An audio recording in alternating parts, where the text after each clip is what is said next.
Сайн байцгаана уу? Бүгдээрээ энэ өдрийн мэндийг хүргэе. За энэ удаагийнхаа бичлэгээр Европт сурсан давуу болон сул тал нь одоо юу ажиглагдсан бэ талаар өөрийнхөө өнцгөөс та бүхэндээ хуваалцъя шийдлээ. За сүүлийн 2 жил миний бие Унгар улсын Будапешт хотод магистрийн зэргээр сурсан байгаа. За Унгар улсын Будапешт хот бол үнэхээр үзэсгэлэнтэй түүх дурсгал болон одоо маш их зүйлээрээ алдартай. Одоо зүүн Европын Парис гэж нэрлэгддэг тийм үзэсгэлэнтэй хотод болов суралцсан. Тэр энэ хотод суралцахын давуу тал нь сул талаасаа их гэж би хэлж чадна. Яагаад гэвэл би нэгдүгээр талаар тэтгэлгээр сурсан. Тэгэхээр жил болгон Монгол улсад нийт 100 гаруй бакалавр, магистр, докторийн зэргийн хүмүүс болохоор энэ хүү тэтгэлэгт аплайдаад одоо 4 жил, эсвэл 2 жил, эсвэл 3 жил гэсэн юм жилийн өөр өөр хугацаагаар сурах боломжтой байдаг. За тэгээд тэтгэлэгт маань юу орж исэн бэ гэхээр сургалтын төлбөр орж исэн. Мөн тэгээд эхний жилээ болохоор дотор байранд байсан. Дотор байр нь олон улсын оюутнуудын дотор байр нь бүр үнэхээр гоё цэвэрхэн байсан. Айгүй тийм тухтай одоо хөрвөгч бүх юм дотроо өрөөнд дотроо байрладаг. Тэг ямар нэгэн байдлаар ингээ гадагшаа олон нийтийн паблик юм руу явах тийм юу байгаагүй. Яг өрөө нь одоо айгүй цэвэрхэн яг голдоо ингээд нэг юм одоо ийм юутэй нойлын өрөөтэй тэгээд ийм угаалгын өрөө гэдэг ингээд голдоо нэг өрөөтэй тэгснээ ингээд хоёроо байдаг байхгүй. Тэгэхээр нэг өрөөнд нь би нэг Монгол охинтой. Гэхдээ би ахаад нэг өрөөнд болохоор 2 Орос охин. Тэгээд би тэгэд нэг юугаа шеэрлдэг байсан гэсэн. Одоо нүүр гараа угаадаг хэсгээд эсвэл усанд ордог те тэр хэсгүүдээ олвол ингэж шеэрлдэг тийм өрөөтэй тэрний голдоо байрлалтай байсан. За тэгээд тэтгэлгээр сураа тэгээд оюутны байранд эхний жилээ бол байсан. Тэгээ маш тухтай тийм байдаг байсан байгаа.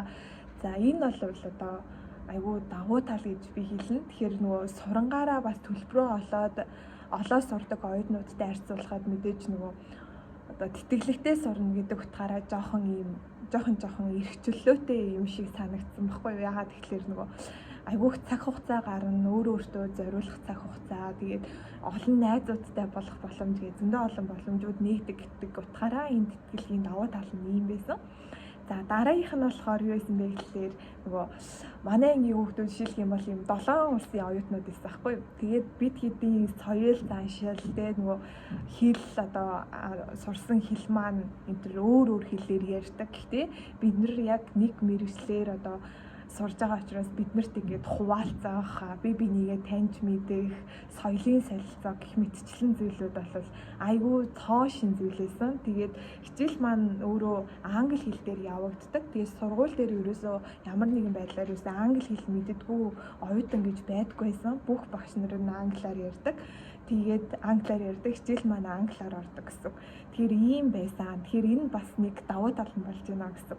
За 3 дахь давуу тал нь юу вэ гэхээр Европын холбооны улсад суралцж байгаа нөхцөл бид бүхэн ер нь бол аялах, газар үзэх боломж бол нээлттэй байдаг. Тэгэхээр одоо автобусныхаа билетийг яг сарын өмнө ч юм уу те 2 сарын өмнө захиалаад тэгээд аяллаар явах ч юм уу те эсвэл ингээд хагас бүтэн сайныг далимдуулаад жишээлх юм бол Австри ороод ирэх ч юм уу те иймэрхүү боломж олцоо бол зөндөө байдаг гэсэн. Тэгэхээр ингээд Европын холбооны улсад сурахын давуу тал бол одоо зүгээр одоо эхний одоо хэдийг нь дуртахад бол юм. Тэгэхээр энээс илүүтэйгээр одоо хувь хүний ингээд өөрийнхөө үзэл өөрийнхөө одоо нүд тайлна гэдэг шүү дээ.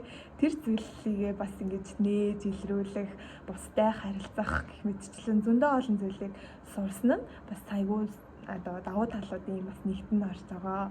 За тэгээд сул талуудын хувьд ярих юм бол Европын холбооны улс нь өөр өөрийн гэсэн хэллээр ярьдаг гэсэн үг. Жишээлх юм бол одоо Германд ч очисан ялгаагүй, Унгарт ч очисан, эсвэл ингээд Дан, эсвэл Австрид очисан ялгаагүй, бүгдээрээ өөр өөрийн гэсэн хэлтэй.